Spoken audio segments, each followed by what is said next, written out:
Hello, and thank you for finding my channel. It's a brand new channel. It's going to be exciting. We're going to be sharing all kinds of spiritual encounter and ghost stories.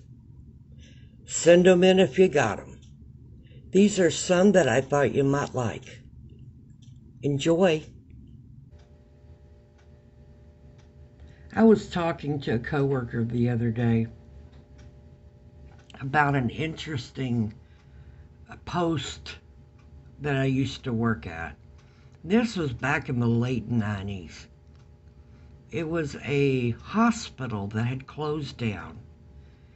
And attached to the hospital, there was like a tunnel and then an office building. They called it the Pro Building. And I remember calling to see if a particular security company had any open posts because I needed another part-time job. And they said, yeah, but we only have a night shift. And it's kind of hard to fill. And I said, okay. I always work nights, so what's the problem? And they said, well, it's in a hospital, and a lot of people don't really care for working in a closed hospital by themselves. And this post will be by yourself. I said, I have no problem with that. Where is it? And they said, here. And they told me the city. And I said, well, I'll gladly work there. I used to work there. And they said, really? And I said, yeah. I was a med tech there back in the late 70s. And then in the mid 80s, I was security there. So, yeah, I have no problem working there. And also, when I was an EMT and worked on the BLS ambulance, we would take patients in and out of there. So I said, I know that hospital like the back of my hand. I even know the shortcuts back, like between recovery and ICU and surgery, all the little back hallways and stuff. I said, I know all of that. And I said, so, yeah, I think it'd be fun. And they said, well, okay then. They were pleased to find someone that wasn't scared to work at night in a closed down hospital by themselves. Well, if I really could have um, designed the perfect post for me, that would have been it. And so I was ecstatic. And they told me to come on the evening shift to train because the guy that would be training me would be the one I would relieve at night. I said, okay. So I go, and it's still daylight. It's probably an hour before dark. And he shows me around, and I explained that I'd done security there before, many years before, back when the hospital was still functional, and worked there as a tech. And he said, oh, cool. He said, well, most of the guards won't go in the hospital. He said, and everybody's okay with that. He said, just go around on the outside and make sure that all the doors are secure and the windows are closed. And, the doors are locked, windows are closed, and there's no apparent break-in. He said, because there might be someone in there or several people. Since it's right at the highway, there are people that are hitchhiking or transients that may go in there. And he said it wouldn't be real safe if you were in there by yourself with them. And I said, okay. And I said, but I may go in there and look around. Just kind of depends on how my gut feels. If I feel safe or I kind of don't. It all depends. And he said, well, what would you do if you sensed or went in there and you heard somebody or heard a noise?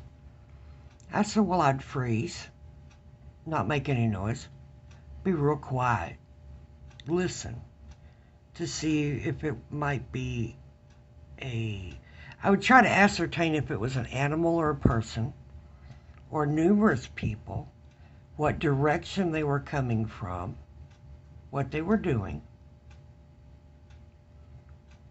and look around to see if there was somewhere I could hide but still listen and observe.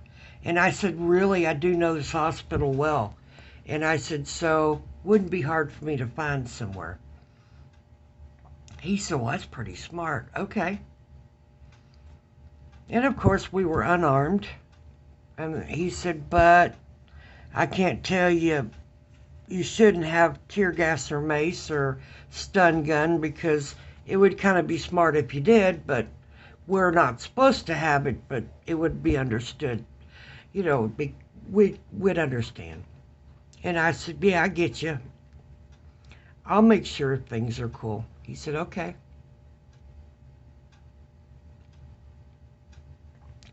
He took me through the tunnel.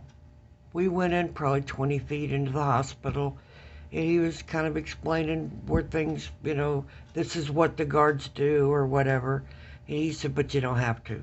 And then he wanted to get back out of the hospital, go back through the tunnel, and back to the Pro building. And they explained my duties inside the Pro building and about rounds and such. And he said, when the lieutenant comes, and he'll come check on you. He may even come a couple of times a shift since you're by yourself and female and, just started. He said he may show up quite often. And I said, that's fine. And he said, but you got to go outside. He won't come in. I said, okay. Is there something can he walk or, is he mobility impaired? He said, oh no. He said he came in here several months ago with his wife. His wife was riding with him that night when he was making rounds, checking on the guards, and he came in and we were talking. And he said, I was facing the doors, and him and his wife were in front of me. He was facing me, and he said, he glanced up and said, oh, you got somebody up there? And he was pointing to the balcony up on the second floor. And he said, I told him, no one's here but us. He said, no, I just saw a kid up there. Looked like a little girl, kind of honey-colored hair, looking over the balcony. And his wife said she saw her too. Guard said, no, nobody's here.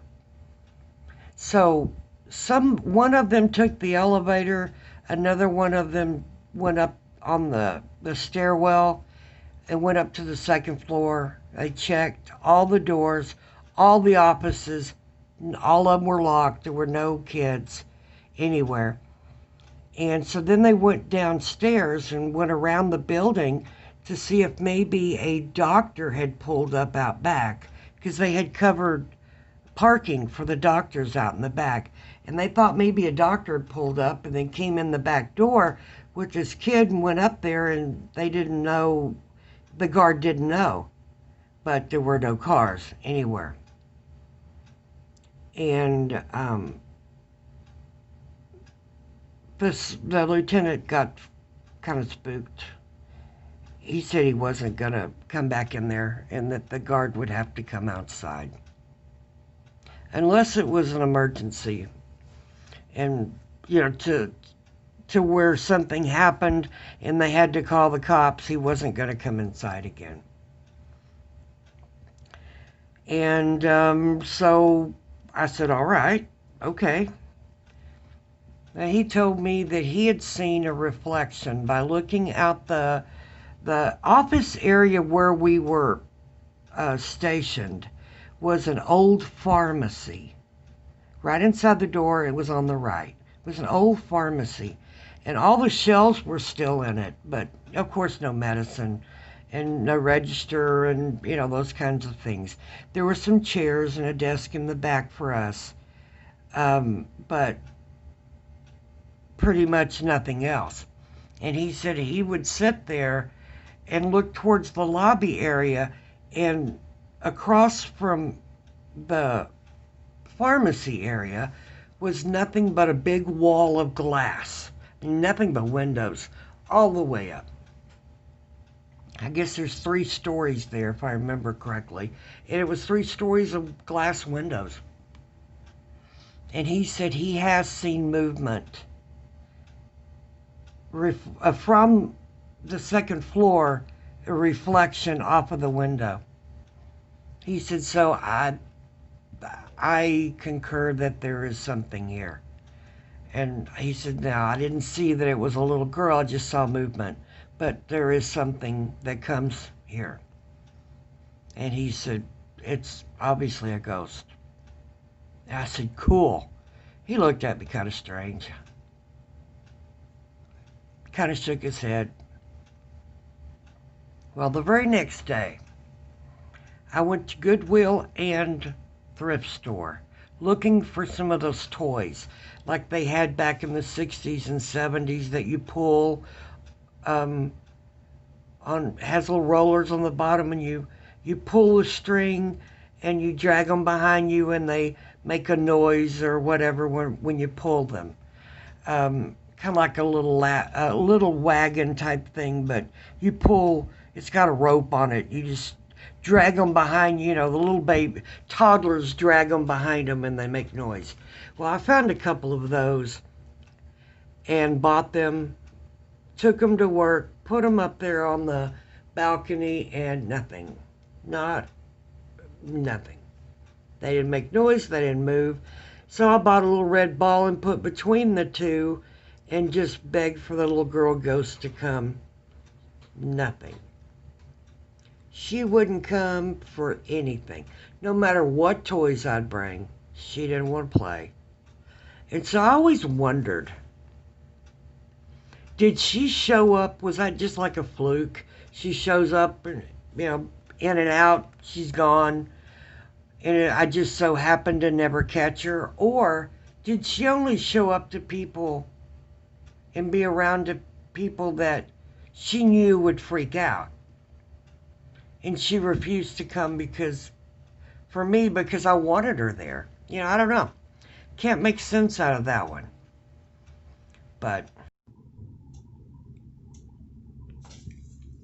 well, that's it for today. Hope you enjoyed it. Hope it gave you something to think about. If you've got a story, send it to the email address provided. And keep listening. Don't forget to hit subscribe. And if you liked it, hit like. This is a brand new channel, and you can help us make it grow. Send in your stories. Bye. Be safe out there.